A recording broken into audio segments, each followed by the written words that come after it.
আমি বলছিলাম যে আমরা সঠিক শিক্ষাসহ আপনারা মধ্যে আসছি, প্রভুর কথাগুলো রাখি, এবং যার ফলে প্রতিটা রবিবার আমি আপনাদেরকে বলছি যে আমি ড্যানিয়েল রাজ। ঈশ্বরের এই মহান ও পবিত্র বাক্যের সাথে আমি এখন এখানে আপনাদেরকে পবিত্র শাস্ত্র বা স্ক্রিপ্টচারটি ইংরেজিতে বলব। আমি এটা ঈশ্বরের বাক্য বলব। আমি ড্যানিয়েল রাজ গণ্ডগোল করবে না, না করেছে, কখনো করবে না, ঠিক আছে?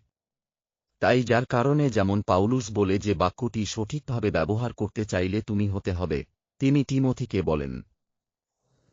তাই যার কারণে আমি ঈশ্বরের বাক্যটি সঠিকভাবে ব্যবহার করার চেষ্টা করি, এবং ঈশ্বরের আত্মা যা আমার মধ্যে আছে এবং আমার সাথে সদা আছেন, সেই সাথে ঈশ্বরও তাদের সাথে রয়েছেন যারা এতটাই যুক্ত হয়েছে।